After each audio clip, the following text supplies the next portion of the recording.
Thanks, Jen. Perhaps the greatest ancient astronomers were the Mayans, who lived right here where I'm standing. The Mayans inhabited the Yucatan Peninsula in Mexico and Guatemala. These people made astronomical and seasonal observations which rivaled anything seen in Europe during the Roman Empire or the Dark Ages. These amazing people mapped the heavens, they evolved the only true writing system native to the Americas, and they were masters of mathematics. They invented calendars that are still accurate today, and without metal tools, beasts of burden, or even the wheel, they were able to construct vast cities with an amazing degree of architectural perfection and variety. The largest structure at this site is El Castillo, the castle. That these temple builders were mathematically precise in their architectural designs is borne out by the natural phenomena which occur during the fall and spring equinoxes. In the spring, as the sun rises, the shadow cast on the steps appear to form the body of a serpent which slithers down the stairs. Here at Chichen Itza, there is a structure unlike anything else ever created by the ancient Mayans. It's called El Caracol, and it actually looks like a modern observatory. Its design didn't function the same way as our modern observatories. Instead, its walls contained many windows.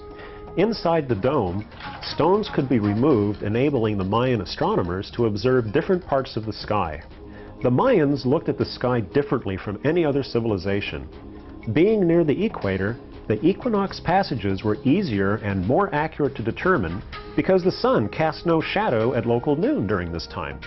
They also had great veneration for the Milky Way. They called it the World Tree.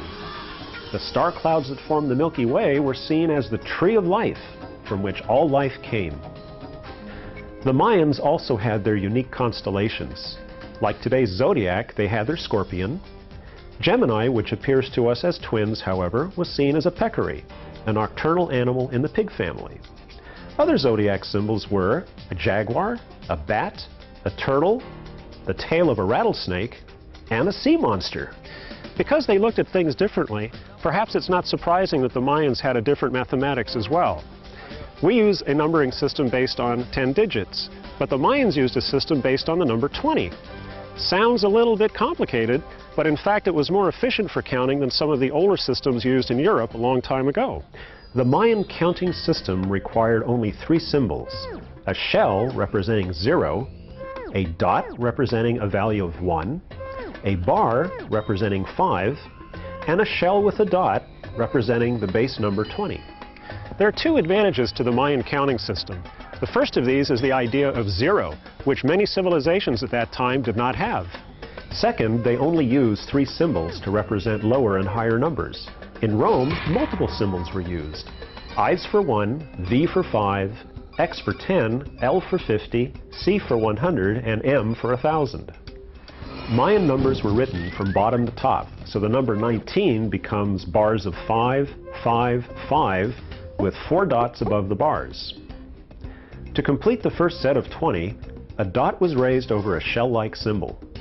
To get 21, the elevated placement of the dot remained to represent 20, and a dot was added underneath to represent 21. Then the counting cycle for the next 20 began again. So what do you think the number 40 or 41 would look like? In Europe at this time, people still struggled with the Roman numeral system. That system suffered from 2 serious defects. First, there was no 0.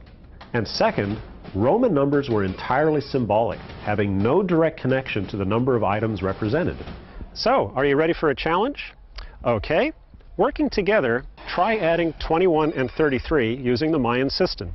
Then try adding 21 and 33 using Roman numerals. This is a good time to pause the program. So how did you do? Let's check your work. In Mayan, the number 21 is represented as dot, dot. 33 is 2 bars equaling 10, 3 dots for units, and an elevated dot representing 20.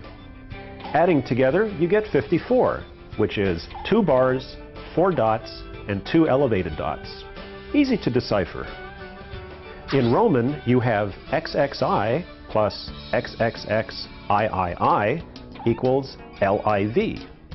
Unless you actually know what the Roman symbols stand for, you have no idea what you are seeing. In Mayan, you can actually add up the dots, bars, and shells. Mayan merchants often used cocoa beans, sticks, and shells to do these calculations. From these three symbols, the Mayans could do everything from the simplest arithmetic needed for trade to keeping track of astronomical events, both past and future. Speaking of astronomy, remember how I said the Earth's axis was tilted at 23.5 degrees? If you round that to 24, how would you write that in Mayan?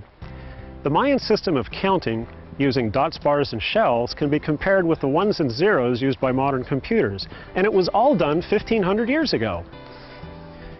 With all the advances that the Mayans made, it's interesting to speculate what would have happened if the Mayans had sailed east to discover Europe instead of the Europeans sailing west to discover the Americas. To learn more about Mayan mathematics, go to the following websites. Back to you, Jennifer. Thanks, Stan. Well, guys, that wraps up another episode of NASA Connect. We'd like to thank everyone who helped make this program possible. Got a comment, question, or suggestion? Well, then email them to connect@larc.nasa.gov. I'd like to leave you guys with a thought and a challenge. What is impressive about these sites is the accuracy of their observations and the time and effort they put into building these observatories. Looking back at these buildings and places, we see that the ancients had a natural connection to their environments and that they were also capable of high-tech accomplishments in their own times. So now, here's my challenge. How do you think people 300 or even 1,000 years from now will see us through the artifacts that we leave behind? Until next time, stay connected to math, science, technology, and NASA. Goodbye for now.